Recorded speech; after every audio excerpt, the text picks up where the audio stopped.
di grup. Oke.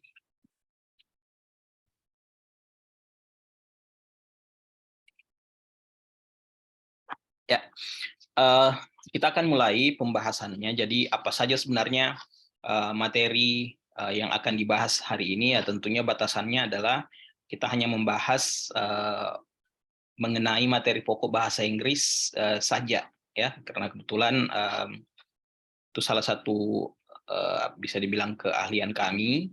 Nah, yang pertama mungkin Bapak Ibu sudah sering atau sudah banyak melihat yang ada di yang ada di screen ini. Jadi pada awal ya akhir bulan lalu itu materi pokok ini akhirnya keluar yang selama ini mungkin masih merujuk kepada materi pokok CPNS tahun 2021, tapi karena materi pokok ini akhirnya keluar, Bapak Ibu mungkin sudah dapat. Nah, cuman bagaimana menurut Bapak Ibu materi pokok ini? Ada mungkin yang apakah cukup jelas atau bagaimana? Ada mau sharing pendapat dulu? Kalau Bapak Ibu kira-kira dapat materi pokok seperti ini, apakah jelas Bapak Ibu harus belajar apa? Semakin tidak jelas. Oke, ada yang bilang tidak jelas ya. Ada lagi mungkin? Ini apa yang mau dipelajari kalau gini?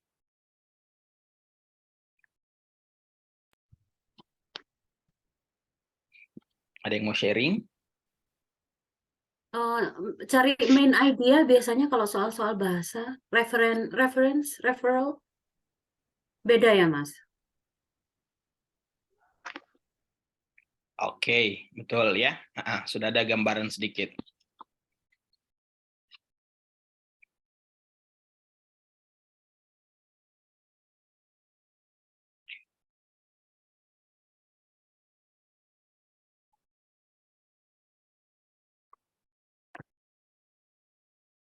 Ya, sebenarnya kalau Bapak Ibu melihat dari materi pokok ini, materi pokok yang dibagikan dalam hal ini berkaitan dengan bahasa Inggris, ini sebenarnya sangat tidak jelas, ya. Jadi Bapak Ibu bisa lihat, jadi ini sebenarnya tidak cukup jelas. Kenapa? Karena tidak seperti pada CPNS tahun 2021 itu memang yang di-highlight itu adalah jenis soalnya. Ya. Kalau ini jenis bacaannya. Jadi Bapak Ibu bisa lihat ini adalah jenis bacaan. Nah, jenis bacaan itu kan tidak ada pengaruhnya sebenarnya dengan soal. Ini seperti kalau saya bilang begini mungkin. Kalau ada tiba-tiba dosen atau guru mungkin di sekolah yang bilang, anak-anak besok kita ujian ya. Nah, materi ujiannya itu dari buku Erlangga, buku 3 serangkai, dengan buku Bina Ilmu misalnya. Ya, taruhlah misalnya seperti itu. Nah, jadi kalau misalnya tar dulu ya Bapak Ibu. Ini ada sedikit masalah dengan teman-teman di grup sepertinya.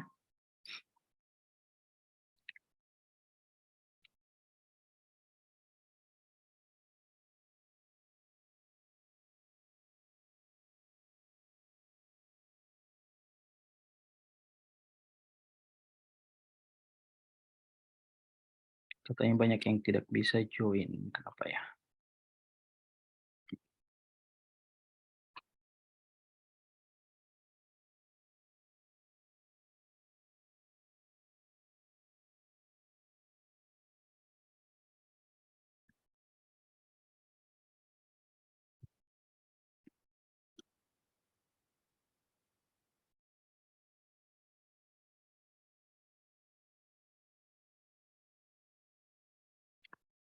Oke, jadi kita lanjut ya sama-sama.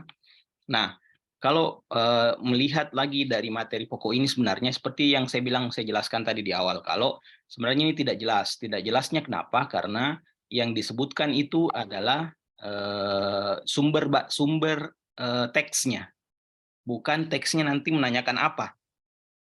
Jadi kan itu berbeda, sumber teksnya dengan teksnya nanti membahas apa sebenarnya.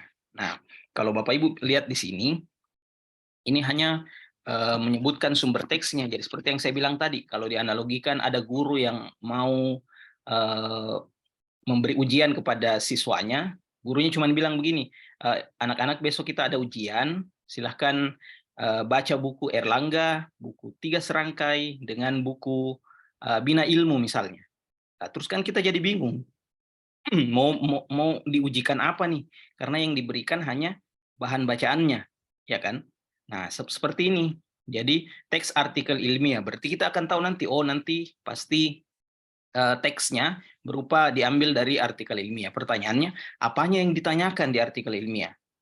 Atau misalnya teks argumentatif. Jadi nanti akan ada teks argumentatif. Terus apa yang ditanyakan dari teks argumentatif? Kan tidak jelas. Atau teks pengumuman, terus apanya yang di-highlight nanti di teks pengumuman itu. Begitupun dengan teks berita. Nah, kalau Bapak Ibu ada yang ikut tes CPNS tahun sebelumnya atau tahun 2021, itu materi pokoknya cukup jelas. Misalnya, salah satu materi pokoknya disebutkan bahwa soalnya nanti tentang paraphrase. Jadi paraphrase itu sudah tahu, oh berarti yang harus kita pelajari adalah bagaimana melakukan paraphrase.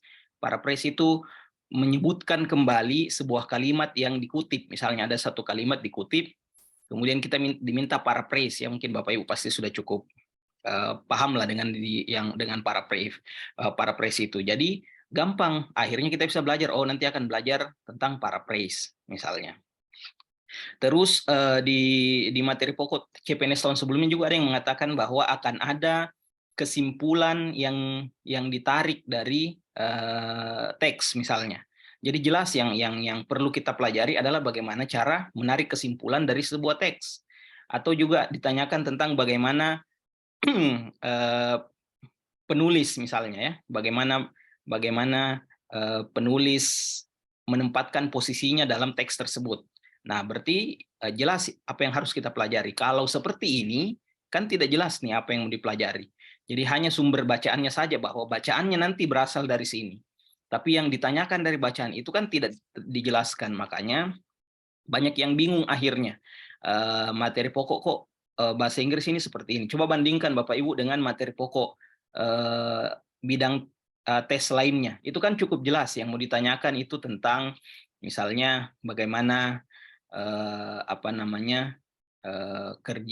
cara kerja di dosen misalnya nanti, bagaimana critical thinking-nya, itu kan jelas sekali. Kalau ini hanya sumber bacaan. Nah, kemudian kalau misalnya ada artikel ilmiah, ada teks argumentatif, ada teks pengumuman, ada teks berita, dari segi soalnya tidak ada bedanya. Jadi semua yang ditanyakan di teks berita itu bisa juga ditanyakan di teks artikel ilmiah.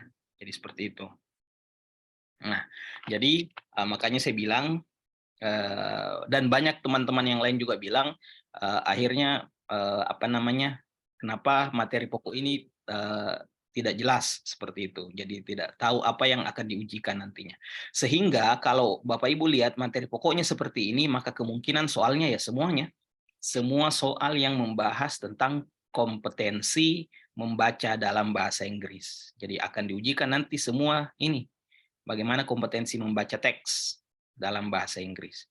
Nah, jadi hadirnya kelas malam hari ini mungkin akan coba saya jelaskan bagaimana kira-kira apa maksud dari kompetensi membaca teks tersebut dan seperti apa jenis-jenis soalnya yang sering muncul. Tadi ada Ibu yang sudah bantu share, biasanya yang ditanyakan apa yang dibahas misalnya pada teks tersebut. Iya, itu salah satu jenis soal ya. Sekarang kita akan masuk ke bagaimana kompetensi membaca teks sebenarnya. Jadi secara umum kompetensi membaca teks itu dibagi ke dalam 3 bagian ya. Jadi Bapak Ibu bayangkan misalnya anggaplah saya dosen, Bapak Ibu adalah mahasiswanya semua, saya bagikan masing-masing sebuah artikel, ya artikel yang terdiri dari 4 paragraf lah misalnya. Ya, ada sebuah artikel, 4 paragraf, saya bagikan ke masing-masing Bapak Ibu. Ini artikelnya saya berikan waktu 10 menit, silahkan dibaca. Ya, silahkan dibaca. Nah, Bapak Ibu akhirnya membaca tuh artikelnya. Kemudian setelah 10 menit, saya akan bertanya. Nah, jenis pertanyaan yang saya tanyakan itu ada 3. Seperti yang Bapak Ibu bisa lihat di layar. Jadi akan ditanyakan apa informasi umum, apa informasi spesifik, atau apa informasi tersirat. Implied information itu tersirat dari teks yang Bapak Ibu sudah baca dalam 10 menit tadi. Misalnya, misalnya saya bilang begini, Bapak Ibu kira-kira di paragraf pertama teksnya tadi itu bahas apa sih sebenarnya? Nah, kalau pertanyaan saya seperti itu, maka itu adalah pertanyaan yang general information. Karena yang mau saya cari tahu adalah informasi secara umum yang ada pada teks tersebut. Ya, informasi secara umum yang ada pada teks tersebut. Itulah yang disebut dengan general info. Ya.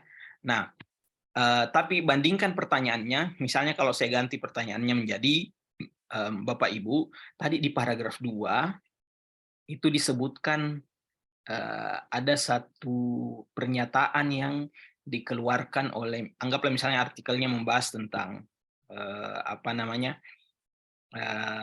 COVID misalnya. Nah, di situ ada pertanyaan tentang WHO bahwa COVID itu mulanya berasal dari mana.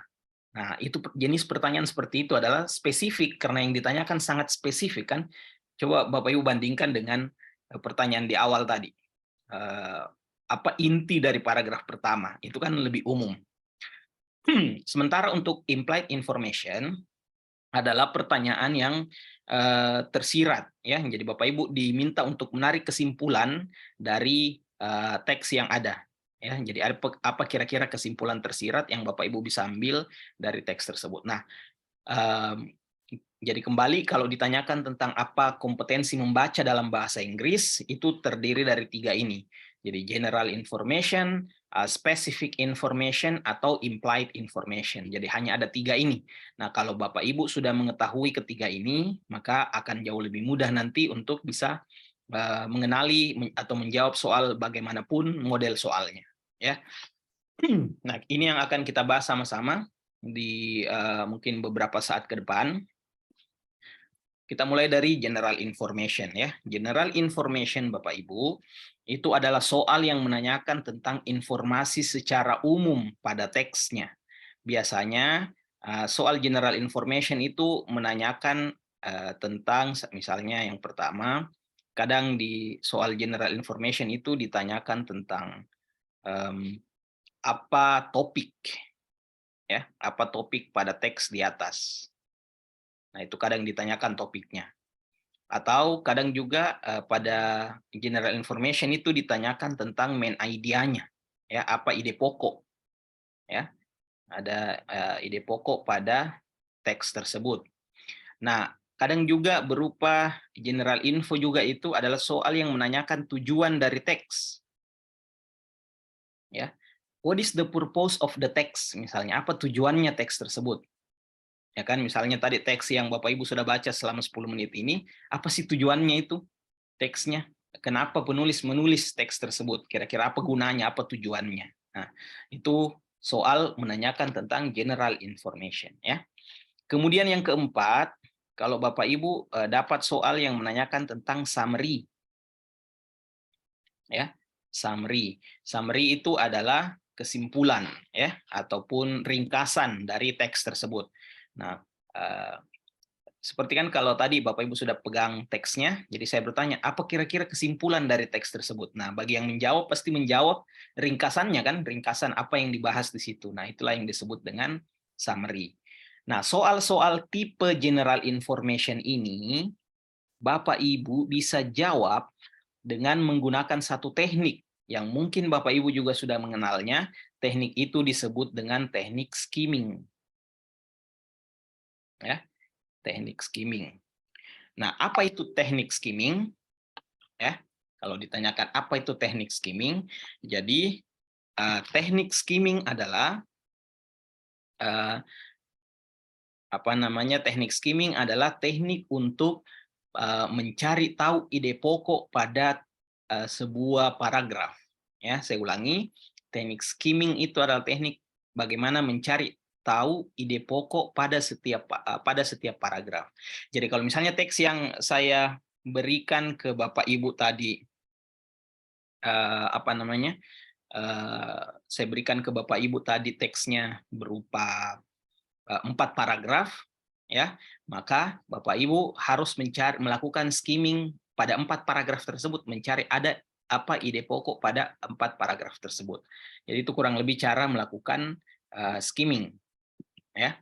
Nah, cara melakukan skimming, jadi mayoritas cara melakukan skimming itu ada 2, ya. Bapak Ibu bisa lihat cara melakukan skimming. Itu yang pertama, Bapak Ibu baca di awal paragraf, ya. Di awal paragraf, atau bisa cari di akhir paragraf, ya. Nah, jadi kalau dapat soal berkaitan dengan ini, jangan habiskan waktu Bapak Ibu membaca semua teksnya, karena itu sangat menguras waktu, ya. Dan ingat, waktunya cukup cepat sebenarnya. Bapak Ibu punya batasan, harus bisa menjawab minimal 6.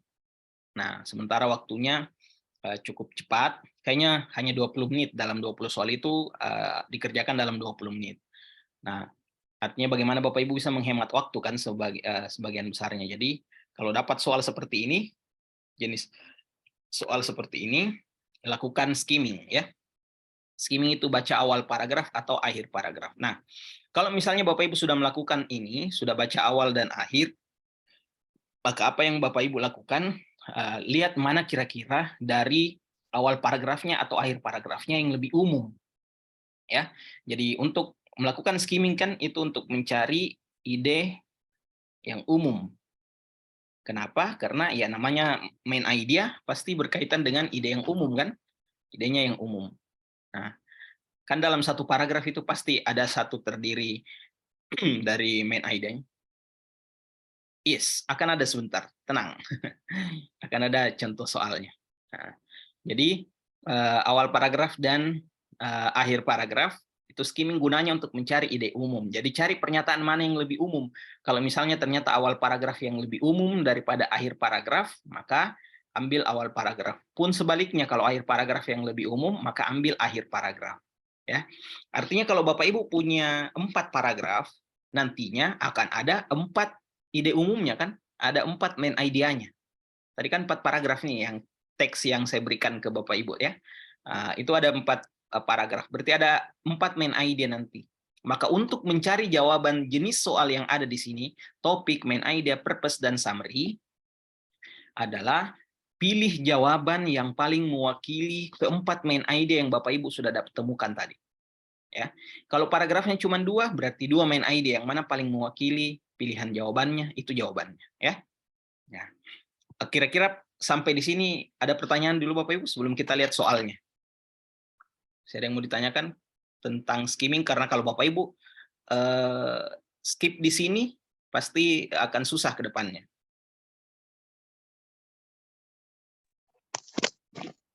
Adakah pertanyaan? Ya, mohon maaf Kak. Assalamualaikum. Yes. Waalaikumsalam. Silakan, silakan. Iya, mohon maaf Kak, mau tanya. Saya memang di bahasa Inggris lemah ya Kak ya. Jadi kadang kalau menentukan topik, main idea itu gagal di ini. Pas waktu membaca itu langsung blank dan artinya nggak tahu gitu Kak. Oke. Iya. Jadi nentukannya agak salah dan sering latihan agak salah jawaban gitu. Ya, itu mungkin. Terima kasih. Oke, baik. Nah, kalau berkaitan dengan membaca, memang musuh utamanya kalau membaca itu tidak tahu arti kan? Karena kan ini memang teks adalah menguji bagaimana pemahaman kita terhadap teks. Terus bagaimana caranya kita pahami kalau tidak tahu maknanya kan? Jadi itu yang musuh utamanya. pertanyaan berikutnya adalah, sebentar ya, ada pertanyaan. Masalahnya kalau masalah Bapak Ibu masih di seputar tidak tahu arti, memang agak susah sih kalau harus kurang lebih tinggal beberapa hari tes ini bisa mempunyai begitu banyak kosakata kan, pasti sulit. Nah, caranya adalah Bapak Ibu latihan soal saja. Itu sangat-sangat membantu. Memang salah, enggak ada masalah salah, tapi latihan-latihan terus. Terutama membaca teks-teks berbahasa Inggris, karena akan Bapak Ibu temukan nanti pasti teks-teks yang maksudnya sama.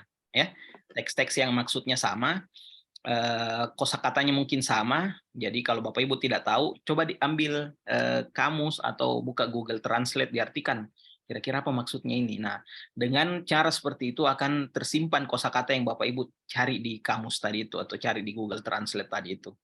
Jadi itu salah satu cara paling cepat. Jadi kalau kan keadaannya sekarang, anggaplah Bapak Ibu sekarang ini masalah utamanya adalah tidak tahu arti, ya.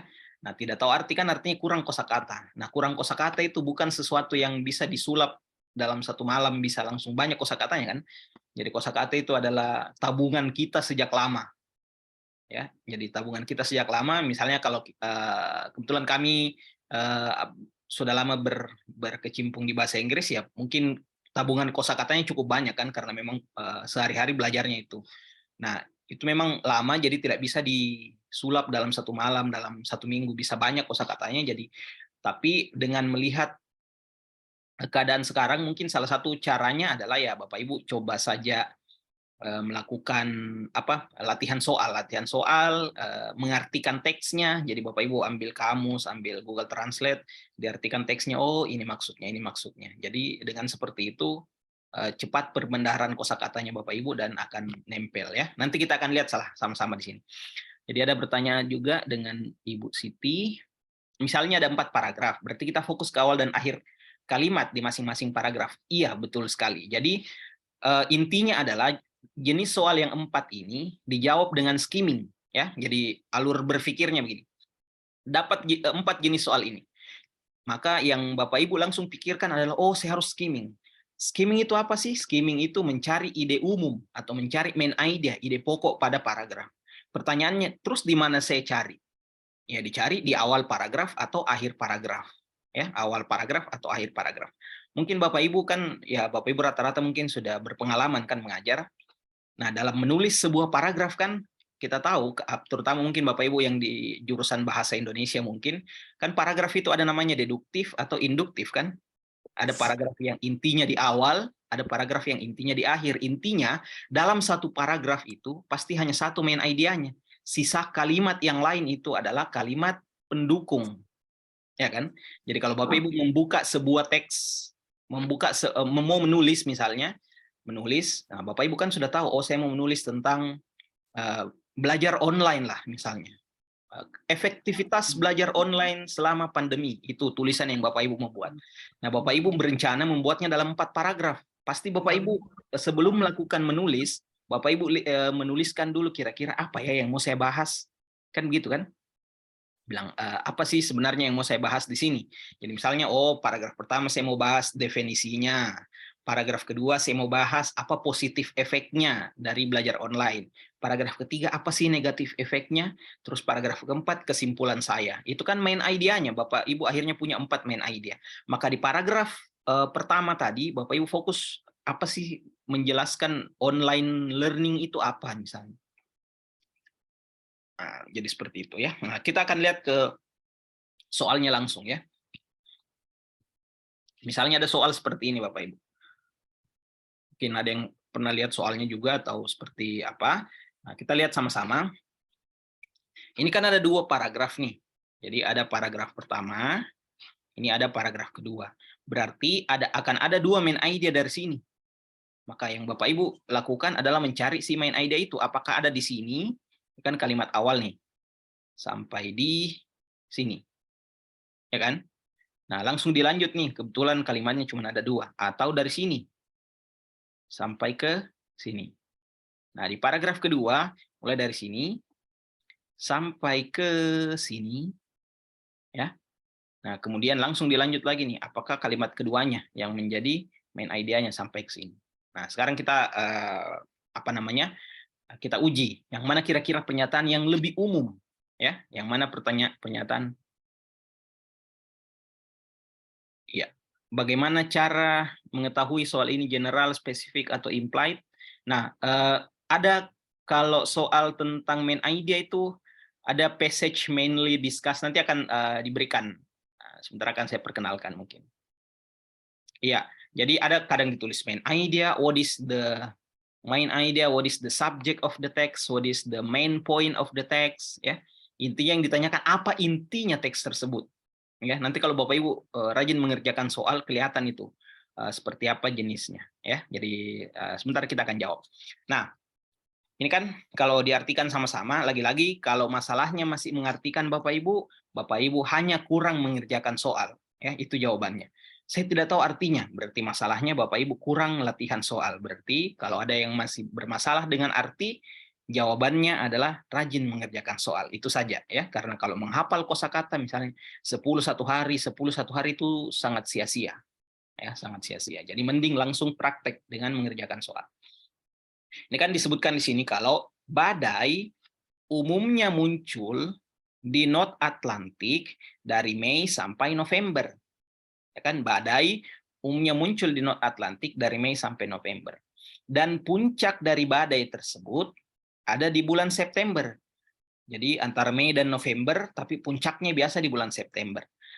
Jarang muncul dari Desember sampai April di bagian dunia tersebut, di bagian laut tersebut. Laut apa yang dimaksud? North Atlantic tadi. Ya. Jadi badai umumnya muncul di North Atlantic mulai Mei sampai November. Puncaknya itu di Desember. Nah, sangat jarang muncul di Desember. Sampai April di bagian laut tersebut. Nah, kalau Bapak Ibu bandingkan dengan kalimat terakhirnya, alasan utama dari kemunculan badai tersebut, nah ini kan sudah menyatakan alasan. Kalau alasan itu pasti dia bukan main idea kan Bapak Ibu. Jadi Bapak Ibu yang bukan main idea itu biasanya, ini bukan main idea ya. Bukan main idea. Itu biasanya satu contoh. Jadi kalau ada contoh, pasti bukan main idea. Karena contoh ini apa gunanya? Gunanya kan mendukung ide utamanya. Misalnya Bapak Ibu mengatakan di pembukaan paragrafnya Bapak Ibu.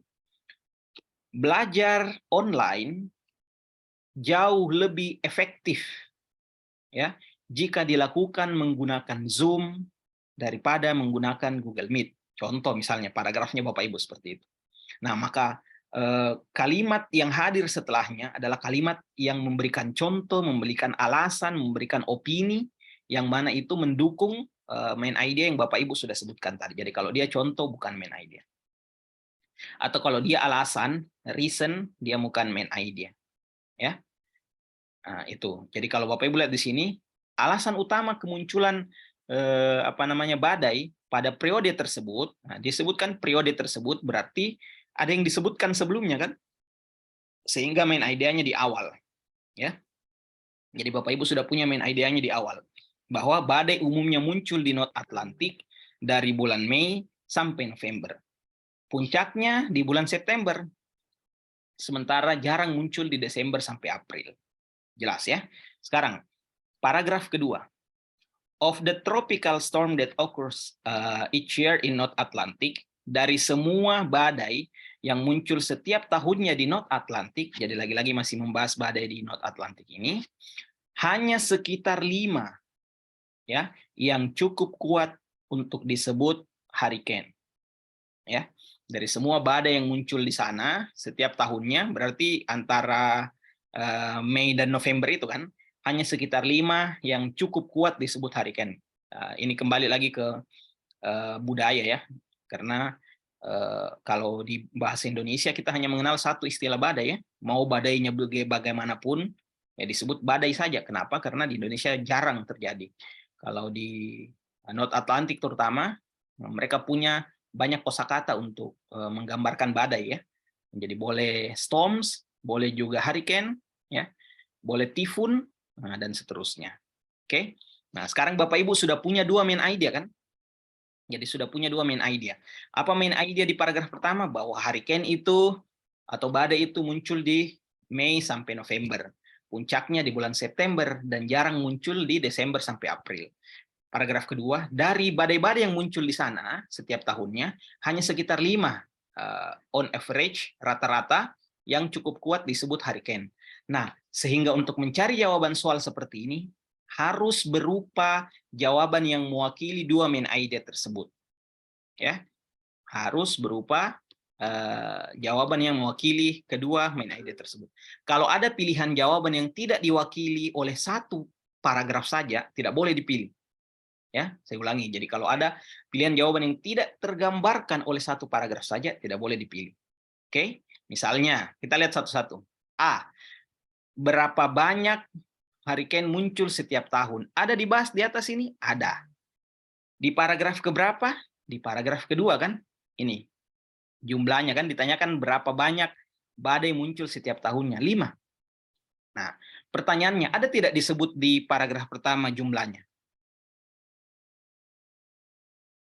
Ada? Bapak Ibu? Adakah di paragraf pertama? Tidak ada. Tidak Tidak ada. ada, Pak. Ya. Dia hanya bilang ya, hanya hanya ada waktunya kan? Waktunya. Iya, betul. bukan Jadi, sehingga bukan kalau misalnya frekuensinya dia. betul ya, sehingga tidak boleh dijawab soal jawaban seperti ini karena tidak mewakili main idenya. Ya, tidak mewakili main idenya. Oke. Nah, sekarang B. Seberapa kuat? Ini kan strange kekuatan dari badai tersebut, ya. Pertanyaannya, dari 2 main idea di situ belum ada membahas tentang kuatnya badai tersebut. Ya kan, tidak ada. Tapi apakah di teksnya tidak ada yang dibahas? Ada. Ini kan dibahas di sini. Kekuatannya setidaknya 117 km per jam. Ini kan kekuatannya. Cuman satu, masalahnya dia bukan main idea. Ya, satu, dia bukan main idea. 2, tidak dibahas di setiap paragraf. Nah, biasanya kan kalau kita jawab soal seperti ini, yang penting ada kedengaran kayaknya ini mirip deh. Padahal tidak seperti itu, ya. Kayaknya ini mirip deh, tidak seperti itu. Ada konsepnya dalam menjawab soal seperti ini. Nah, berarti tidak boleh dijawab ini. Karena 1, tidak ada di main idea. 2, juga tidak tidak dibahas di setiap paragraf. Ini kan hanya dibahas di paragraf kedua. Berarti tidak boleh disebut umumnya membahas ini, kan kalau umumnya berarti harus mewakili semua paragraf. Gitu ya. Paragraf jawaban ketiga. Di sini disebutkan cuaca di North Atlantic. Apakah fokus teks ini atau main idea tadi membahas cuaca di North Atlantic? Kalau fokus membahas tentang cuaca, berarti ada cuaca lain dong. Panas seperti apa, ya kan? Nah, itu tidak ada disebutkan. Yang disebutkan hanya badai. Nah, sehingga jawabannya adalah D. Badai di salah satu bagian dunia tersebut. Bagian dunia yang mana? Ya, North Atlantic. Ya kan? Nah, jadi jawabannya adalah delta. Nah, seperti itu Bapak Ibu. Mungkin sedikit gambarannya ya, bagaimana menjawab soal-soal yang berkaitan ini. Oke, sekarang biasanya seperti guru matematika pada umumnya, soalnya agak mudah, ya, contohnya agak mudah. Biasa kalau disuruh latihannya sudah agak sulit, ya. Nah, coba berikutnya nih akan soal yang lebih sulit lah daripada ini ya. Coba Bapak Ibu saya kasih waktu 3 menit. Kira-kira menurut Bapak Ibu apa jawabannya? Ya, soalnya berikut. Nah, sudah mulai panjang kan? Sambil menjawab pertanyaan, kalau 5 paragraf atau lebih, berarti main ada yang jawab, iya harus mewakili 5 paragraf. Kalau 2 paragraf mungkin masih bisa dijawab. Kalau udah 5 paragraf, udah mulai bingung. Oke. Tapi coba dulu Bapak Ibu. Ini kan ada contoh ini. Ada berapa paragraf ini kan? Nah, apakah Bapak Ibu juga bingung kira-kira menjawab ini? Coba.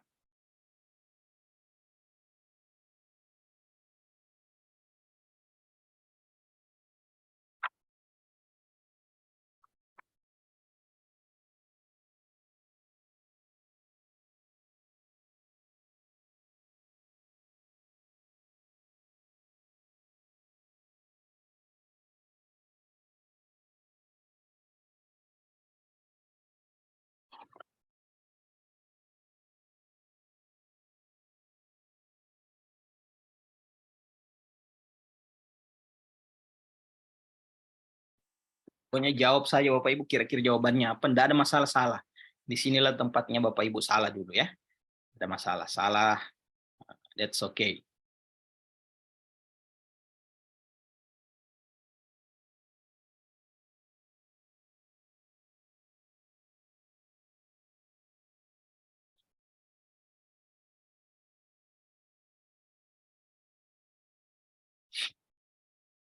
Silakan dijawab saja dulu sambil menunggu yang lain.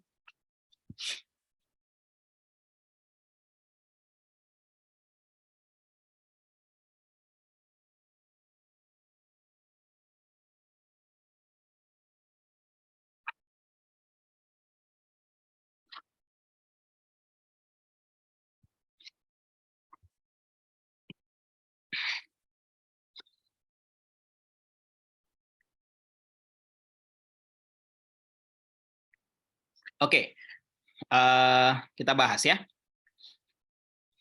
Sini rata-rata sudah menjawab semuanya. Oke. Nah, saya membicarakan proses. Jadi ingat, prosesnya berarti semuanya harus dibahas di setiap paragraf ya. Jadi ingat tadi cara mencari jawabannya adalah gabungan dari semua main idea pada setiap paragraf. Kalau ada satu saja paragraf yang tidak membahas pilihan jawaban tersebut, maka tidak boleh dijawab. Oke. Nah, sekarang kita lihat di sini kan ada berapa paragraf nih? 1, 2, 3, 4, 5. Ada 5 paragraf. Berarti akan ada 5 main idea, ya. Nah, cari main idea tadi awal atau akhir, ya. Awal atau akhir. Nah, kebetulan saya sudah baca semua teksnya ini, jadi semua main idenya ada di awal, Bapak Ibu. Dan kebanyakan memang seperti itu. Kebanyakan main idea itu 80% menurut penelitian itu orang mengungkapkan main idenya dalam sebuah tulisan di awal, ya. Baru kemudian nanti muncul pendukung-pendukungnya, pernyataannya tersebut, ya. Jadi ini saya sudah lihat. Jadi semuanya ada di awal. Jadi sekarang Bapak Ibu fokus melihat saja main idenya di awal semua. Pertama, paragraf pertama yang ini berarti ya. Nah, sampai titik saja. Nah, pertanyaannya kalau misalnya sampai di titik Bapak Ibu masih kurang, kayaknya masih terlalu mengawang-awang ini pernyataannya. Saya masih butuh tambahan lagi, maka yang Bapak Ibu lakukan berikutnya adalah cukup apa namanya?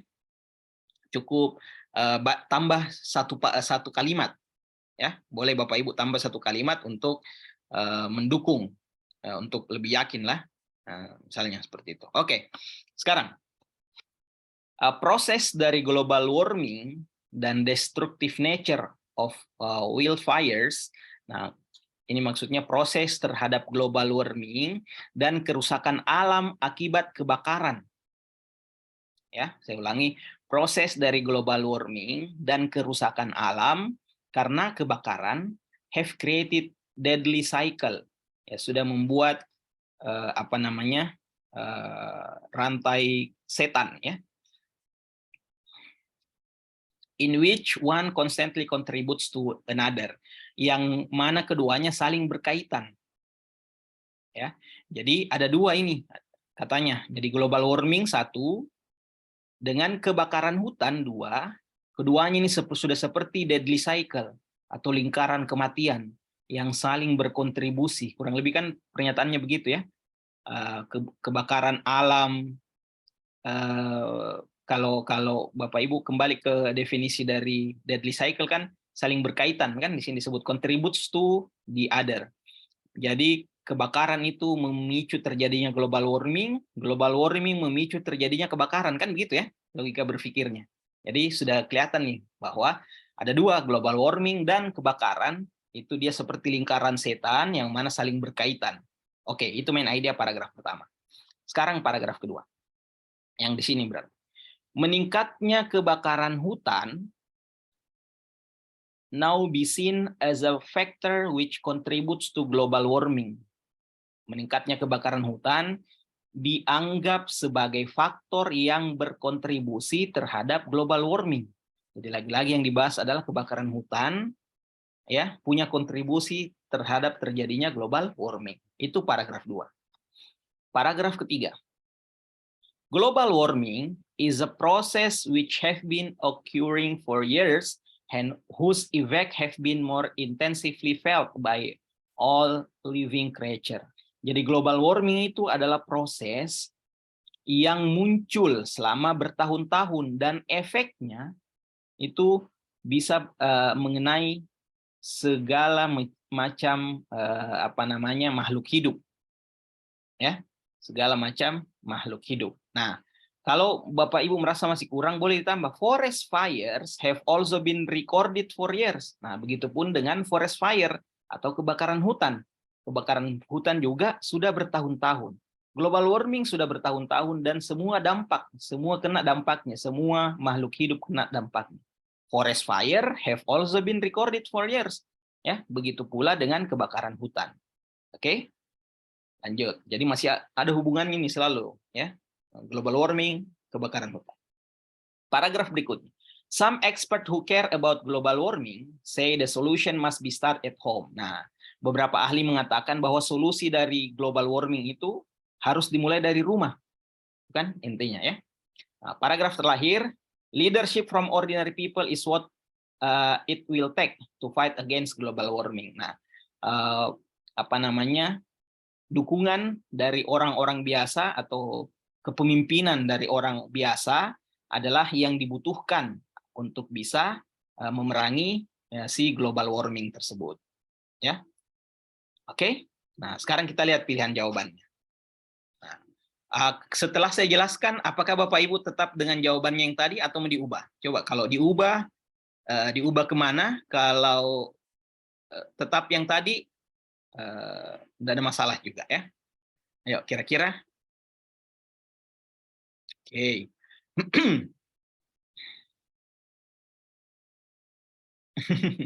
Nah, sudah banyak berubah ke A ini, ya. Nah, ya kan terbuktikan teori yang tadi bahwa mencari main idenya semua itu akan kelihatan jawabannya. Jadi bukan hanya melihat sepintas saja, oh kayaknya ada ininya sehingga dapat jawaban. Sekarang kita lihat satu-satu Bapak Ibu. Global warming dan kebakaran hutan adalah faktor yang berkontribusi terhadap meningkatnya suhu. Ya.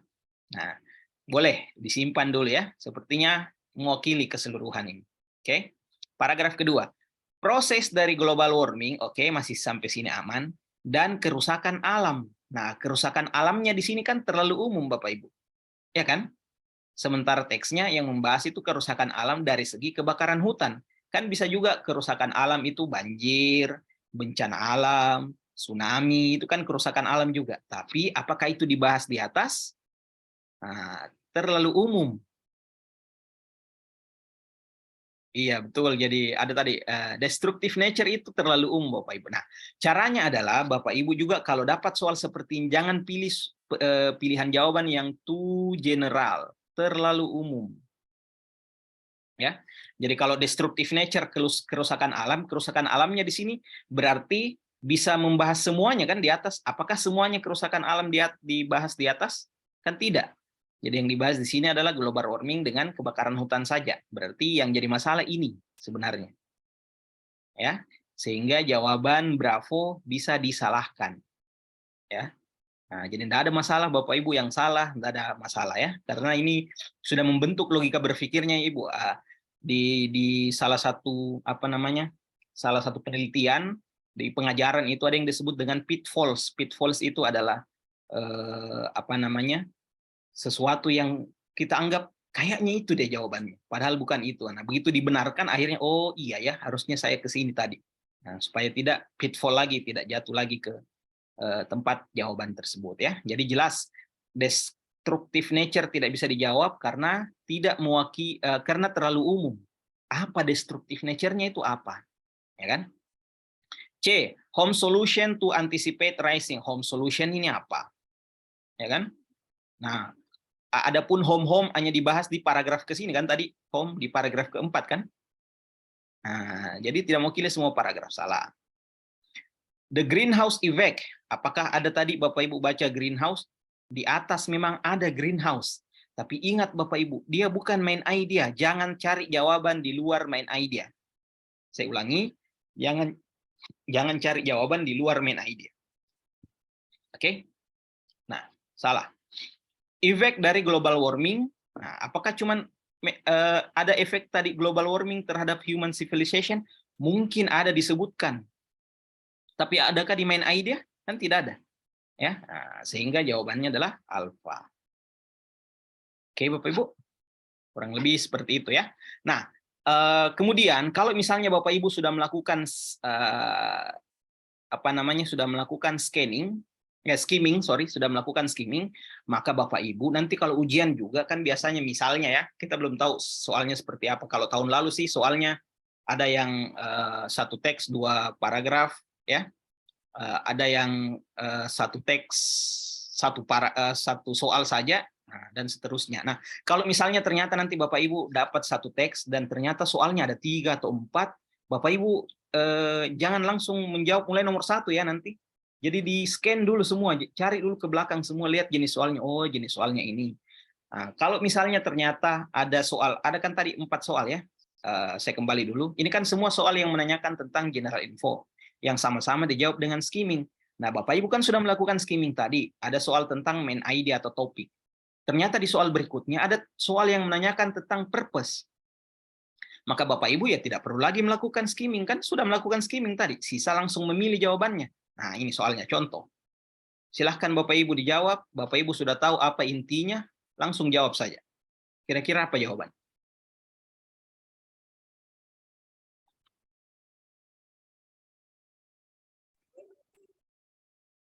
Di kolom chat boleh, silahkan.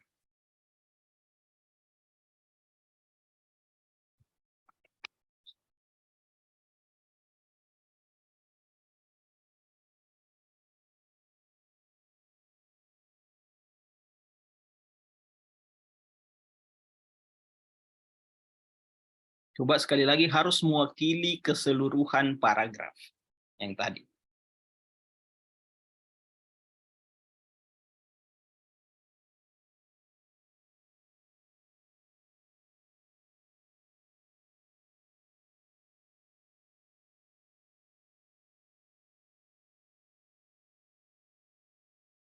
Oke, ada yang jawab B, ada yang jawab A. Nah, kan sudah banyak mulai benar ini. Tadi banyak salah, sekarang sudah banyak yang benar. Ya, betul. Jawabannya adalah B. Ya. Jadi kira-kira Bapak Ibu bayangkan saja, apa kira-kira tujuannya penulis tadi mengucapkan menulis ini, apa tujuannya? Nah, apakah tujuannya hanya mau melaporkan bahaya dari global warming saja? Ingat, global warming kan bukan ini saja yang dibahas, tapi 2, global warming dan kebakaran hutan yang sama-sama berkontribusi menaikkan suhu bumi kan, seperti itu. Nah, kalau alfa hanya global warmingnya saya dibahas. Terus kebakaran hutannya di mana? Ya kan? C. Yang B kan kebetulan Bapak Ibu banyak jawab B nih. Saya lihat ya. Nah, kalau C dulu, kita ke C dulu. Argue for the importance of effort to stop global warming. Lagi-lagi hanya global warming yang di-highlight di sini. Pentingnya usaha untuk menghentikan global warming. Adakah di situ pentingnya usaha timbul dari situ kan Bapak Ibu sudah bisa membaca nih. Atau D, compare between global warming and forest fire. Apakah hanya dibandingkan? Kan tidak, meskipun iya disebutkan kan apakah dibanding global warming lebih parah karena dia bisa membuat kenaikan suhu sampai sekian. Kalau kebakaran hutan tidak. Nah, sementara kan di sini disebutkan deadly cycle tadi ya, mereka saling berkaitan ini. Berarti kan dia juga salah. Describe efek dari global warming, lagi-lagi sudah ada disebut efeknya kan belum. Meskipun mungkin ada di teks ini, tapi tidak ada di main idea. Sehingga jawabannya ya B. Bagaimana mereka persuade the reader untuk sama-sama fight ya, untuk sama-sama memerangi kenaikan suhu bumi. Dengan 2 itu tadi ya, bagaimana men-stop global warming dengan stop kebakaran hutan. Gitu ya. Akan terbukti nih, sudah mulai Bapak Ibu bisa menjawab soal-soal seperti ini. Oke? Ya. Ini jenis soal yang pertama. Sekarang kita akan masuk ke jenis soal yang kedua. Nanti Bapak Ibu sisanya rajin latihan saja ya Bapak Ibu. Jadi cari soal untuk latihan seperti itu.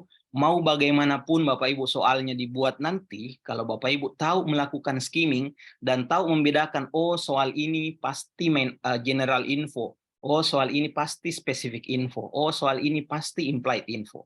mau diputar bagaimanapun redaksi soalnya, Bapak Ibu pasti bisa jawab. Ya, asal Bapak Ibu ingat cara melakukan skimming tadi ya. Sekarang pindah ke spesifik info. Kalau tadi kan Bapak Ibu sudah lihat nih, pertanyaan-pertanyaannya itu sangat-sangat general kan, sangat umum. Kalau spesifik info, memang pertanyaannya itu sangat menjurus, ya. Pertanyaannya itu sangat menjurus. Nah, biasanya itu soal-soal tentang spesifik info itu ada yang menanyakan tentang stated info, ya.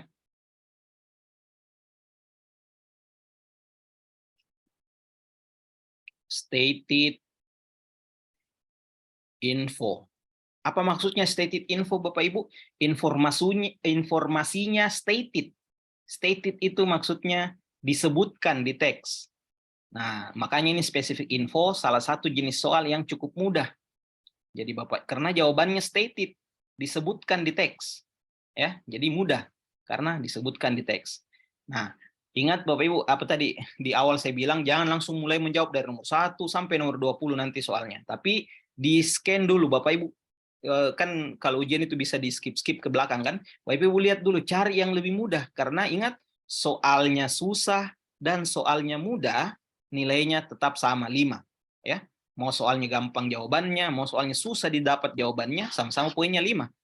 Ya, jangan sampai Bapak Ibu sudah fokus kerjakan mulai dari depan, pas tiba di belakang lah, kok ada soal gampang di belakang ternyata, ya. Nah, jadi itu yang pertama stated info. Informasinya disebutkan di teks. Biasanya misalnya soalnya seperti ini. According to the text, ya, what is the effect of global warming? Ya, menurut teks di atas, apa efeknya global warming? Nah, Bapak Ibu kan langsung mencari apa tuh efek-efeknya. Ya. Nah, teknik yang dipakai sebentar dijelaskan ya. Kemudian yang kedua. Yang kedua, ada namanya unstated info. Unstated info. Nah, informasinya tidak disebutkan di teks. Tidak disebutkan di teks. Jadi jawaban yang diminta tidak disebutkan di teks. Biasanya soalnya seperti ini. Berikut di bawah ini merupakan efek dari global warming, kecuali. Nah, berarti kan ada 5 pilihan jawaban. 1 ini bukan efek global warming. Yang 4 ini efek global warming. Ya, yang diminta cari mana yang bukan. Berarti 1. Makanya disebut unstated, tidak disebutkan di teks kan? Tidak ada jawaban itu tidak disebutkan di teks. Atau misalnya ada pernyataan, semua pernyataan di bawah ini benar kecuali. Berarti ada 1 yang salah. Ya kan? Atau yang mana pernyataan yang salah di bawah ini, berarti pernyataan itu unstated namanya. Nah, seperti itu Bapak Ibu. Terus yang ketiga, jenis soal seperti ini juga kadang menanyakan tentang meaning atau arti kata. Ya, meaning of a word. Apa arti sebuah kata? Misalnya, the word specific in paragraph 1 is close in meaning to, misalnya ya. Jadi kata spesifik di paragraf 1 itu dekat artinya dengan apa? Nah, berarti diminta cari sinonimnya kan? Kemudian yang keempat, itu namanya pronoun reference. Kalau Bapak Ibu tahu pronoun itu kata ganti. Referensi itu tempat kembalinya kata ganti. Kata ganti itu yang ini Bapak Ibu. They, she, he, it, ya, dan seterusnya. Ini kan kata ganti. Kalau tiba-tiba ada disebut kata they itu siapa yang dimaksud they di situ? Nah, itu pronoun reference maksudnya, ya kan? Nah, sekarang cara menjawab soal seperti ini, kalau tadi melakukan skimming, yang ini melakukan scanning. Apalagi itu scanning, mungkin Bapak Ibu pasti ada yang tahu lah ya. Skimming tadi mencari ide pokok, kalau scanning ini apa yang mau dicari? Yang mau dicari adalah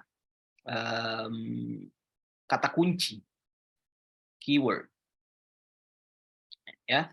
Terus di mana kita mencari si scanning ini? Jadi Bapak Ibu bisa dari soal, bisa dari opsi. Ya. Nah, sudah beda kan? Kalau skimming tadi mulai dari teks, dicari awal akhir. Kalau ini scanning mencari keyword, ya. Nah, keyword ini dicari di opsi. atau di soalnya, ya. Nah, bagaimana melakukannya? Langsung lihat soalnya saja. Misalnya ini, ya, which of the following is not stated about whole blood? Yang manakah pernyataan di bawah ini yang tidak disebutkan tentang whole blood, ya kan? Nah, berarti Bapak Ibu sudah tahu nih, oh yang mau saya cari informasi yang tidak disebutkan tentang si whole blood ini. Nah, maka Bapak Ibu akhirnya melakukan scanning. Scanning itu mencari, jadi tidak usah dibaca semuanya. Apa yang mau yang mau diminta saja, yang dimintakan whole blood, ya kan? Nah, sekarang Bapak Ibu kira-kira di baris keberapa nih ada kata whole blood di atas?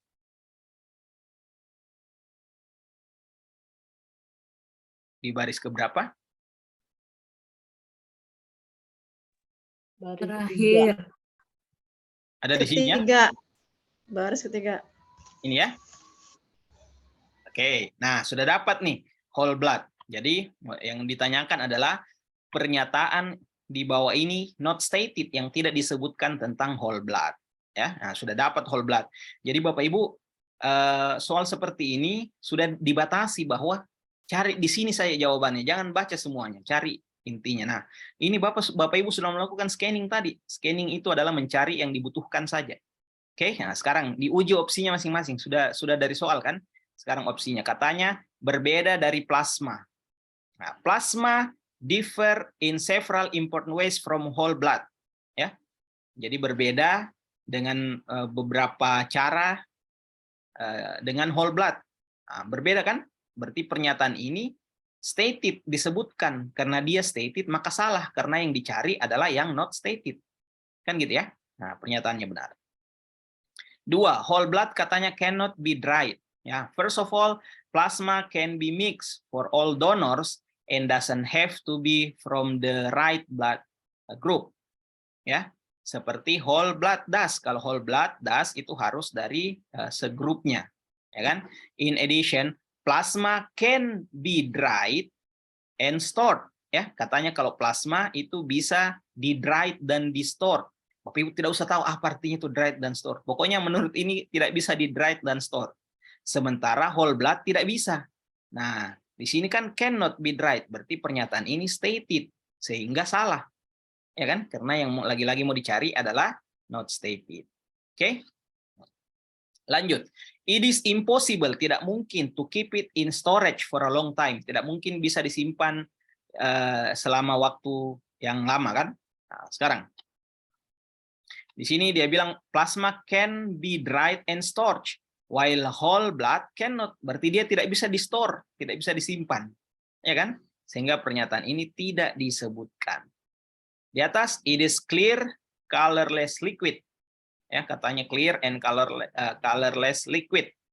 Nah, apakah ada disebutkan tentang itu? Blood plasma is a clear, ya, almost colorless liquid, dan seterusnya. Nah, itu kan secara umum disebutkan ya.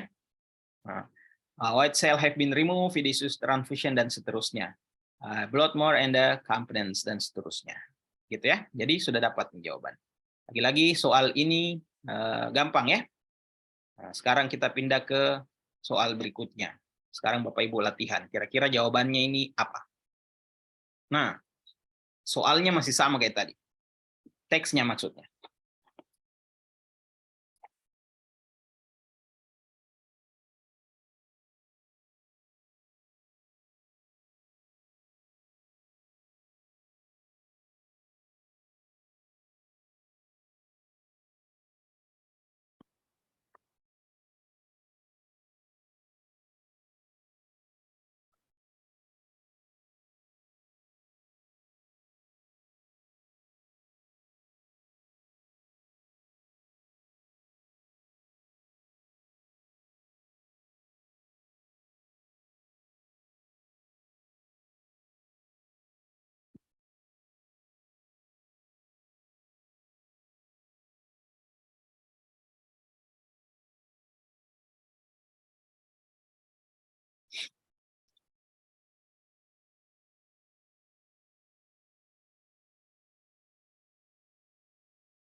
Oke, ada jawab C, ada yang jawab D.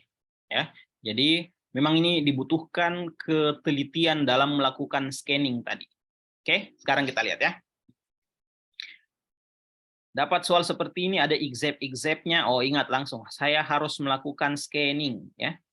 Nah, scanning dimulai di mana? Bapak Ibu bisa mulai di soal atau mulai di opsi. Biasa kalau di opsi disebut diuji opsinya ya. Nah, soalnya kan kebetulan belum ada nih yang bisa. Hanya disebutkan teksnya, menyebutkan semua di bawah ini kecuali. Berarti apa yang tidak disebutkan kan sama teks. Nah, berarti tidak ada yang bisa dicari, dilakukan scanning di teks, di soal. Sekarang di pilihan jawaban ya. Nah, alfa, faktor yang mengarahkan ke meningkatnya suhu bumi. Nah, adakah Bapak Ibu dapat? Bisa Bapak Ibu lihat di akhir paragraf kedua, ya, akhir paragraf kedua. Oke, nah ini, there is no doubt that global warming and forest fire are linked to rising temperature. Ya, bahwa tidak ada keraguan lagi, global warming dan kebakaran hutan dikaitkan dengan meningkatnya suhu. Berarti faktor yang mengarah ke meningkatnya suhu bumi ada dibahas, ada ya, tentang bahwa global warming dan kebakaran hutan. Sehingga pernyataan ini disebutkan di atas.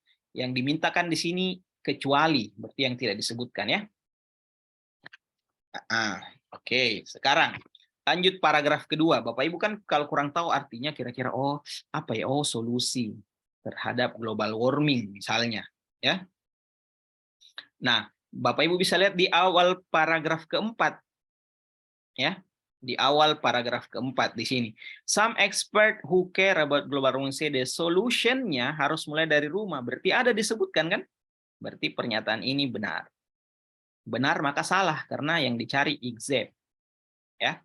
Nah, sekarang yang banyak juga jawab ini nomor 3. Bagian ketiga. Iya, bagian C ini education terhadap global warming. Nah, ada di paragraf kelima, Bapak Ibu lihat di sini. Ini dia. Nah, ya. Orang-orang harus saling mengedukasi terhadap bahaya dari global warming. Efek bahaya dari hal tersebut. Berarti ada ya, edukasi terhadap global warming ada. Nah, sekarang, tempat di mana global warming terjadi? Adakah di sini? Terjadi di negara ini, negara itu, atau di bagian sini, bagian itu? Adakah tempat disebutkan? Tidak ada ya? Nah, simpan dulu. Si ada yang mau diuji satu. Efek dari kebakaran hutan. Wow, banyak sekali efek dari kebakaran hutan. Bapak Ibu bisa lihat di sini ya. Iya, efeknya yaitu tadi menaikkan suhu bumi kan? Nah, sehingga benar. Jawabannya adalah delta. Tidak ada masalah Bapak Ibu ya. Salah, tidak ada. Namanya baru latihan kan. Mungkin saja ada Bapak Ibu yang baru dapat cara melakukan ini kan. Ya, untuk salah sekarang masih untung juga. Sepertinya ujiannya diundur seminggu kan. Nah, syukur Bapak Ibu ikut di kelas ini. Jadi bisa tahu, oh setidaknya berarti ada waktu. Sampai tanggal 17 paling cepat kan ujiannya Bapak Ibu. Tanggal 17 paling dekat. Sekarang baru tanggal 6 ya, kurang lebih 10 hari lagi lah, masih bisa ya untuk terus latihan Bapak Ibu. Jadi setelah kelas ini Bapak Ibu ya harus latihan seterusnya ya. Amin, semoga lulus semua ya. Betul, tidak ada kata terlambat belajar meskipun mepet ya. Iya, kemarin kebetulan kelas yang kami buat itu sudah sampai gelombang 6. Ya, itu sampai gelombang 6 yang teman-teman.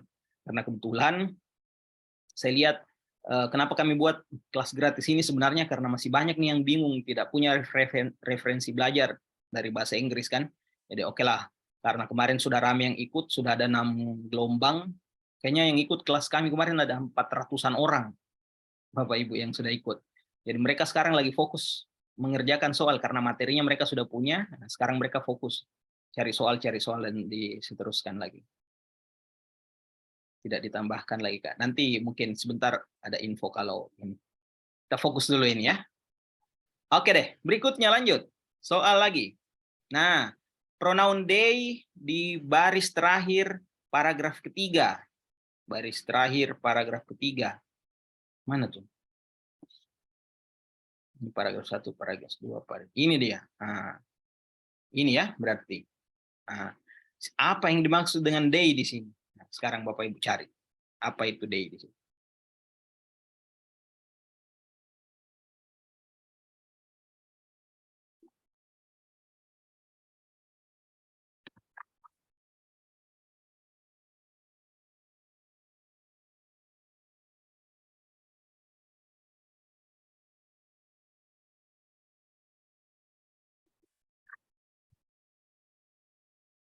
Iya, kayaknya hampir semua sudah benar ya. Jadi caranya Bapak Ibu, kalau dapat soal seperti ini, Bapak Ibu cari dulu kalimat setelahnya, ya, yang membahas secara umum, ya.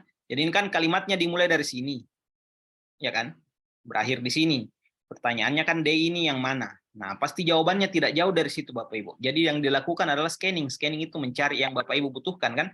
Yang Bapak Ibu butuhkan hanya mencari D saja. Nah, di mana D itu? Ya kan? Nah, sekarang kita lihat. D-nya ada di sini, berarti batasi bacaan Bapak Ibu. Hanya dari sini saja. Some plan to reduce greenhouse gas emission, beberapa tanaman untuk mengurangi emisi rumah kaca, gas rumah kaca, ya, seperti Kyoto Protocol sudah ada selama bertahun-tahun. Tapi mereka tidak menunjukkan hanya menunjukkan hasil yang sedikit. Ya, beberapa tanaman untuk mengurangi greenhouse gas emission seperti Kyoto Protocol sudah ada selama bertahun-tahun. Tapi mereka, siapa ini mereka? Hasilnya hanya sedikit. Berarti some plan kan? Nah, jawabannya adalah C. Ini banyak Bapak Ibu jawab ini ya. Ya, jadi kalau soal seperti ini plans di situ mungkin salah soal ini ya. Oh, bukan plan sudah benar, rencana. Sorry. Beberapa rencana untuk mengurangi greenhouse gas emission seperti rencana ini salah satu Kyoto Protocol. Tapi rencana-rencananya tersebut have shown little result, hasilnya sedikit. Iya, berarti kembali ke si rencana ini kan, beberapa rencana. Ya, C. Oke, itu soal untuk apa namanya?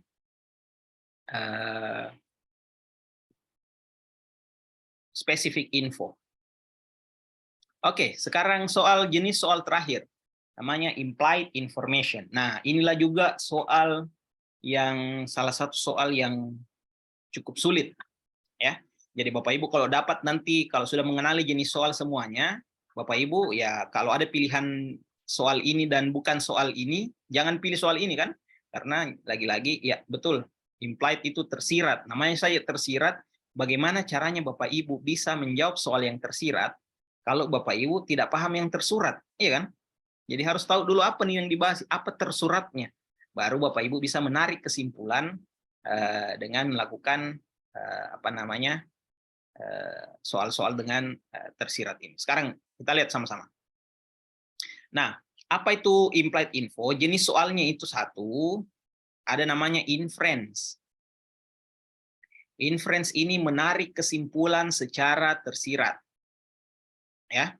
Nah, tanda-tandanya soal inference biasanya itu ada kata imply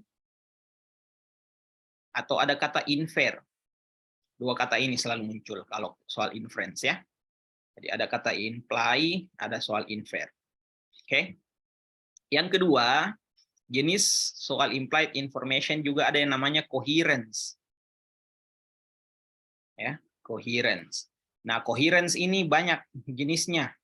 Satu, ada yang menanyakan following dan preceding. Apa itu following preceding? Bapak Ibu diminta, misalnya paragrafnya ada 4. Kalau following itu, apa paragraf yang mengikuti teks tersebut? Artinya, kalau paragrafnya 4, seandainya paragrafnya 5, paragraf 5 bahas apa itu?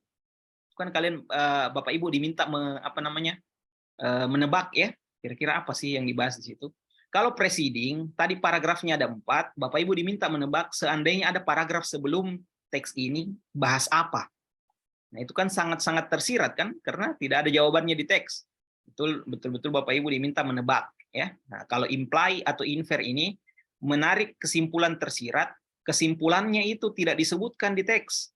Tapi Bapak Ibu bisa melakukan kesimpulan karena melihat tanda-tanda pada teks.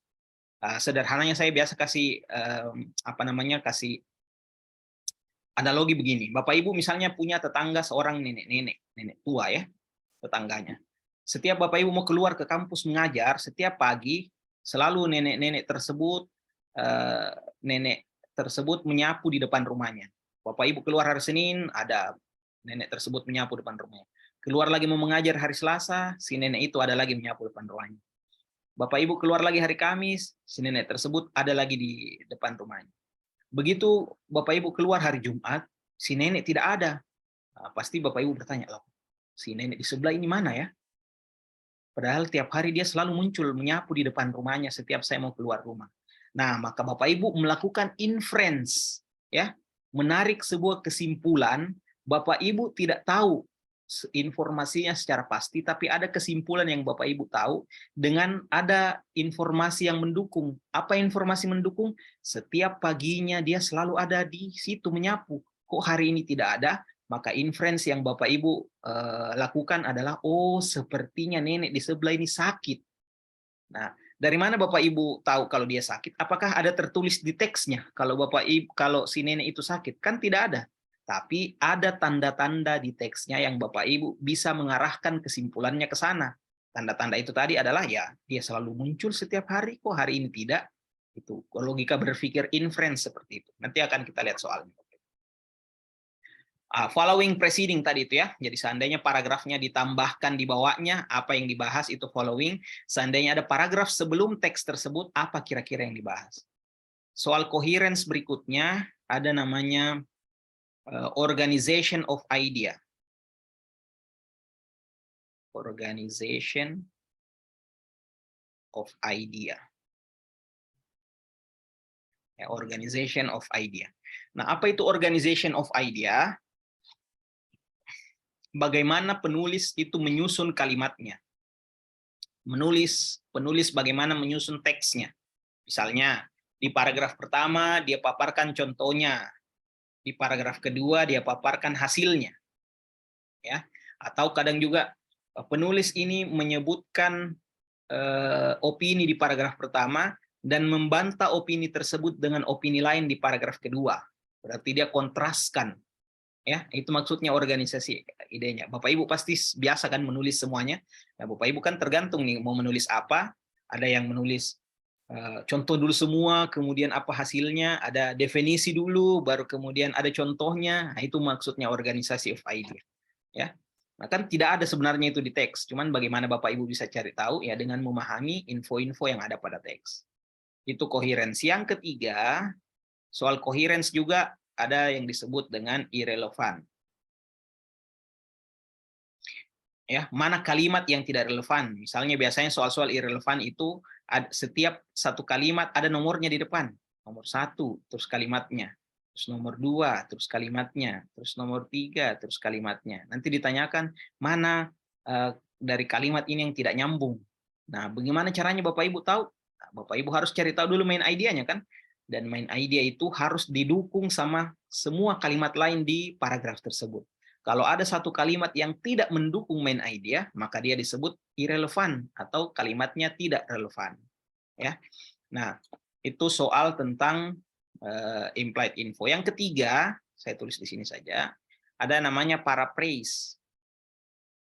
Paraphrase itu bagaimana bagian dari kalimat biasanya berupa kata atau biasanya frasa atau bahkan paling sering itu kalimat. Kalimat itu kalau dituliskan kembali biasanya bunyi soalnya to restate ya. Di-statementkan kembali, disebutkan kembali seperti apa yang tepat. Nah, harus unsur-unsurnya tidak boleh hilang kan? Nah, nanti Bapak Ibu bisa lihat lagi juga soalnya ya. Nah, sekarang untuk jawab soal ini, kenapa di awal tadi saya buka dengan soal ini sulit? Karena Bapak Ibu harus melakukan dua hal. Yang pertama, Bapak Ibu harus melakukan skimming dulu. Setelah itu Bapak Ibu harus melakukan scanning. Nah, inilah memang soal seperti ini. Ya. Jadi Bapak Ibu bisa melakukan skimming dulu. Apa gunanya skimming? Mengetahui apa sih yang dibahas di teks ini. Setelah tahu, Bapak Ibu melakukan scanning. Apa gunanya scanning? Menguji pilihan jawabannya. Apakah benar atau salah. Oke? Sekarang kita mulai dari soal ini dulu. Nah, ini kan versi Prancis dari monopoli mungkin saja memuat sebuah properti apa. Nah, satu. Sebelum Bapak Ibu jawab ya, jangan dulu dijawab sebelum Bapak Ibu jawab. Adakah Bapak Ibu lihat kata Prancis di atas di sini?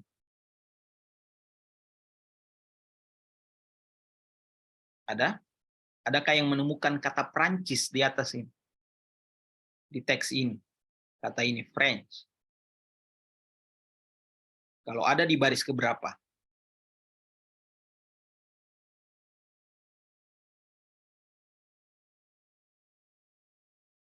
Ada?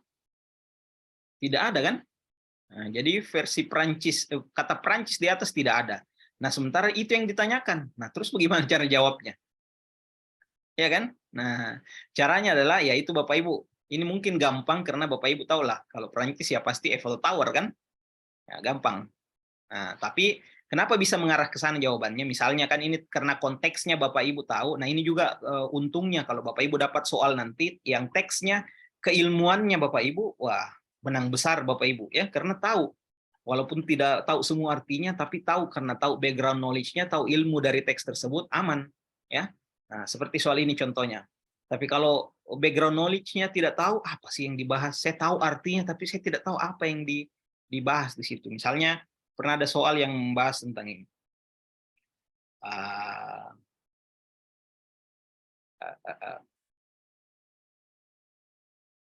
Tentang quitting.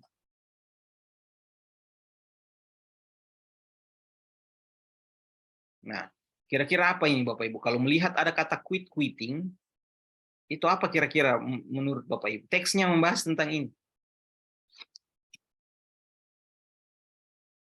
Ya kan bingung kan? Apa sih quitting ini? Jadi quitting mungkin tahu artinya kan quitting itu berhenti. Quit kan berhenti kan? Nah, misalnya. Tapi istilah ini populer pada saat beberapa saat setelah COVID sudah mulai turun. Quitting itu adalah berhenti bekerja gara-gara COVID. Ya kan? Istilah itu muncul berhenti bekerja gara-gara COVID. Mungkin karena tidak nyaman dengan tempat kerjanya atau mulai stres dan sebagainya. Itu quitting. Nah, kalau Bapak Ibu tidak tahu background knowledge-nya kan susah. Apa sih yang dibahas di sini? Nah, itu juga. Jadi diperkuat di doa kayaknya ini.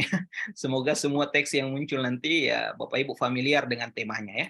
Nah, sekarang kembali ke sini. Yang pertama Bapak Ibu lakukan adalah pahami dulu apa sih teks ini dibahas ya dengan melakukan skimming tadi. Nah, di awal kan baca dulu ini. Probably the most recognized board game around the world is the game of Monopoly. Mungkin board game paling terkenal di dunia adalah Monopoly. Ya. Although the game is now published in countless language and version, meskipun permainan tersebut sudah dipublish dalam bahasa yang tak terhitung lagi dan versi yang tak bisa disebutkan lagi, with foreign location and place name, dengan lokasi yang asing dan nama-nama tempat appropriate to the target language, yang sesuai dengan bahasanya. Jadi kalau monopoli dalam bahasa Indonesia, maka tempat-tempatnya, place-nya, lokasi-lokasinya ya pasti lokasi-lokasi yang ada di Indonesia. Kalau dia berbahasa Spanyol, berarti lokasi-lokasinya dalam apa namanya yang ada di Spanyol ya. Nah, yang ada di permainan tersebut. Nah, pertanyaannya, kalau versi Prancisnya kira-kira apa yang dimuat? Ya Eiffel Tower, ya kan? Tidak ada disebutkan di sini. Tapi dari mana Bapak Ibu bisa menjawab atau mengarahkan jawabannya ke jawaban delta atau Eiffel Tower tersebut? Ya karena Bapak Ibu menjawab, oh monopoli. Ini kan monopoli karena kebetulan kita tahu. Anggaplah misalnya anak-anak zaman sekarang mungkin sudah jarang kan tahu monopoli. Nah, terus dapat teks seperti ini, dia bilang, oh monopoli ada lokasi yang sesuai dengan bahasanya. Oh berarti kalau versi Prancisnya, oh ya ada Eiffel Tower-nya. Kan gitu sebenarnya ya. Karena saya suka. Kita semua suka main monopoli ya. Oke, sekarang soal berikutnya. Teksnya masih yang tadi Bapak Ibu supaya lebih mudah ya. Kira-kira jawabannya apa?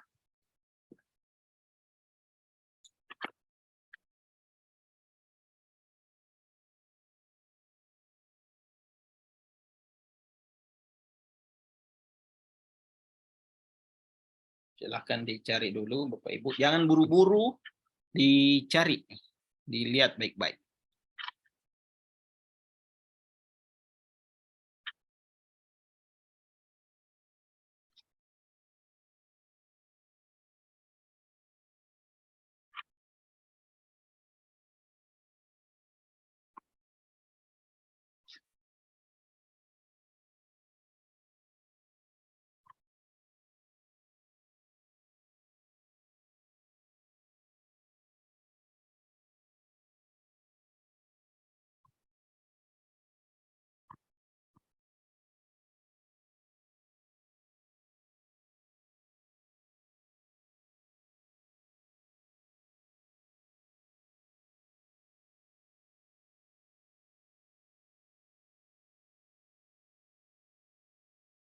Oke.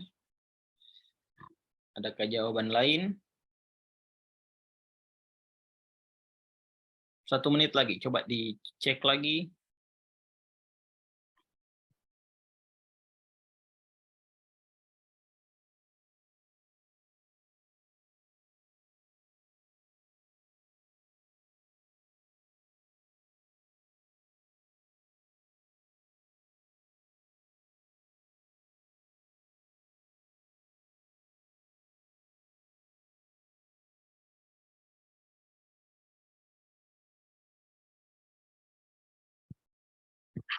Oke, kita bahas ya.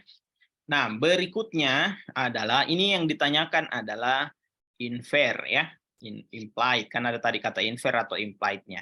Nah, jadi yang Bapak Ibu lakukan pertama adalah skimming. Berhubung tadi sudah dilakukan skimming, berarti Bapak Ibu sisa melakukan langkah kedua, yaitu scanning, menguji pilihan jawabannya. Ya, kan sudah kurang lebih karena sudah melakukan skimming, jadi sudah tahu apa sih yang dibahas di sini kan tadi. Nah, sekarang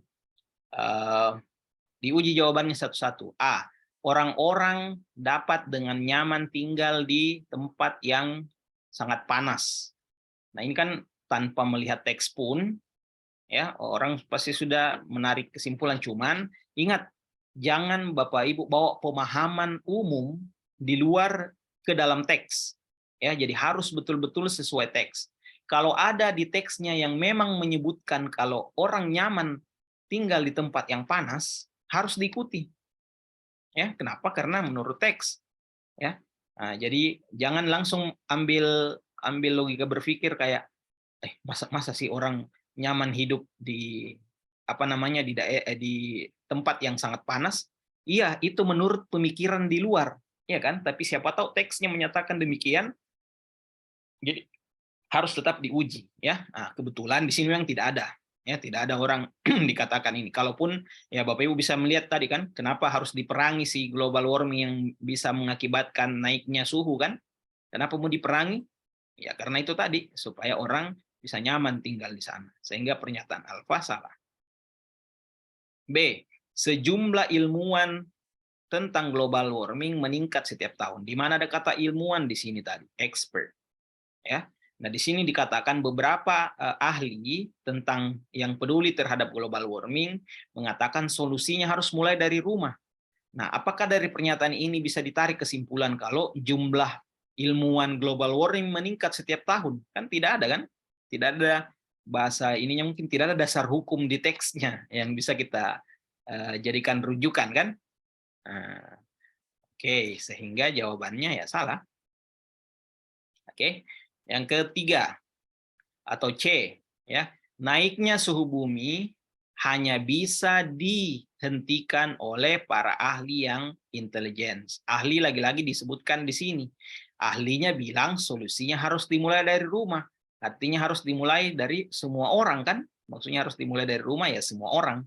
Nah, berarti aksinya sebenarnya bukan hanya bisa diberhentikan sama si expert saja, tapi semua orang. sehingga tidak bisa diambil ini. Oke.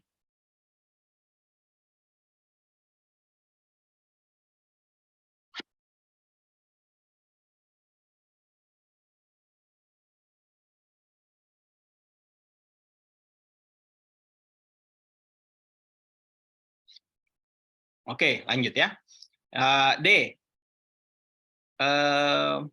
Apa namanya, pendidikan tentang bahayanya global warming sudah diperkenalkan dengan baik. Kalau sudah diperkenalkan dengan baik, kenapa di akhir orang-orang harus saling mengedukasi? Kalau masih diminta saling mengedukasi, berarti edukasinya belum dilakukan dengan baik. Kan begitu ya? Sehingga pernyataan ini juga salah. Nah, jawabannya kebetulan paling banyak Bapak Ibu jawab ya ini Ya, semua orang harus aktif terlibat dalam menyelamatkan kerusakan, menyelamatkan bumi dari kerusakan. Adakah disebut itu bahwa semua orang harus aktif? Tidak ada. Tapi dari kalimat pada paragraf 4 ini dasar hukumnya kita berpikir bahwa semua orang harus dimulai dari rumah. Artinya semua orang harus terlibat. Ya, lebih seperti itu. Iya, betul sekali Bapak Ibu. Oke, nah itu mungkin yang bisa kami sedikit jelaskan sama Bapak Ibu bagaimana apa namanya ini sebentar boleh diambil ya. Nanti saya akan kirimkan ke grup untuk Bapak Ibu kembali pelajari. Jadi yang Bapak Ibu lakukan sekarang ya bagaimana untuk mengerjakan soal-soal sih sebenarnya. Jadi Bapak Ibu silahkan cari soal-soalnya, mungkin ada di tidak menutup kemungkinan Bapak Ibu ada yang ikut bimbel mungkin, silahkan diminta lagi soalnya dipelajari baik-baik soalnya di tempatnya Bapak Ibu apa namanya bimbel ya. Cuman berulang kali biasa saya lihat apa namanya ada soal dari bimbel-bimbel yang ini terlalu mudah soalnya. Jadi Bapak Ibu hindari soal mudah ya. Kenapa saya bilang hindari soal mudah? Karena kalau soalnya nanti sulit, kalau soalnya ternyata sulit kan Bapak Ibu tidak bisa jawab. Kalau soalnya nanti ternyata mudah, ya Bapak Ibu kan sudah latihan soal sulit, ya kan? Jadi usahakan semakin sulit soalnya semakin bagus. Oke? Ya, semoga bisa membantu. Yang bayar 50, iya betul. Jadi sekarang yang jalan karena kelasnya sudah tidak ada kelas Zoom lagi. Penting ciri soal, iya betul. Ya, jadi kebetulan kalau untuk soalnya kami kelasnya sudah tidak mungkin lagi kami buat karena waktunya yang sudah mepet, juga kami sudah tidak punya waktu sebenarnya. Cuman Bapak Ibu kami menyediakan simulasi. Nanti infonya di grup lah ya. Saya akan share ada simulasi yang Bapak Ibu kalau mau ikut boleh latihan soal di sana. Simulasinya ada 6 paket, nanti setiap paketnya itu ada rekaman pembahasannya. Jadi Bapak Ibu kerja dulu misalnya kan 6 paket, kerja dulu paket 1, kemudian Bapak Ibu bisa lihat jawabannya seperti apa di rekamannya. Jadi di situ rekamannya menjelaskan soalnya satu-satu. Selesai itu kerja lagi paket 2, Bapak Ibu lihat lagi rekamannya, kerja lagi paket 3 sampai seterusnya. Itu bisa mungkin ajang latihan. Tapi kalau Bapak Ibu punya perbendaharaan soal yang banyak, ya tidak usah ya. Bapak Ibu kan punya, jadi belajar sendiri saja ya. Cari. Ada kunci jawabannya, bisa dikerja berulang-ulang. Bisa dikerja berulang-ulang. Iya, itu sudah ada ini Pak Eko, kayaknya ikut ya. Enak banget paketannya. Banget. Iya, kenapa Pak Eko? Ya, jadi awalnya itu saya cuma benar 2. Awalnya benar 2, terus habis itu saya pelajari sampai 2-3 hari lah saya pelajari pakai 1. Yang video itu ya? Iya. Di paket 2 saya betul 4, Cer. Oke. Paket 3 saya sudah betul 6. Alhamdulillah. Paket 4 sudah betul 6. Wah, ini kan wis lumayan gitu, alhamdulillah. Ya. Mungkin kalau apalagi kan mungkin Bapak Ibu ya bisa dihitung kapan terakhir sih Bapak Ibu belajar bahasa Inggris? Iya kan? Iya, boleh. Bapak. Itu mungkin ya. Jadi kalau Bapak Ibu yang berminat nanti saya akan sampaikan di grup infonya siapa yang berminat untuk ikut itu ya. Tapi kalau Bapak Ibu sudah punya bank soal yang banyak, tidak ada masalah sih sebenarnya. Nanti kami masukkan di grup itu akan rajin juga dikirimkan soal-soal lainnya nanti. Iya, seperti itu. Iya, nanti akan dibagikan semua PPT-nya, rekamannya mungkin saya harus download dulu, baru di-upload ke Google Drive, nanti saya infokan ya. Ya, di grup. Oke deh, kalau begitu. Thank you, terima kasih Bapak Ibu yang sudah sempat hadir untuk malam ini. Semangat terus belajarnya ya. Infonya nanti akan kami bagi ke grup. Thank you. Assalamualaikum warahmatullahi wabarakatuh. Waalaikumsalam warahmatullahi wabarakatuh. Assalamualaikum warahmatullahi wabarakatuh. Terima kasih. Iya, Kak.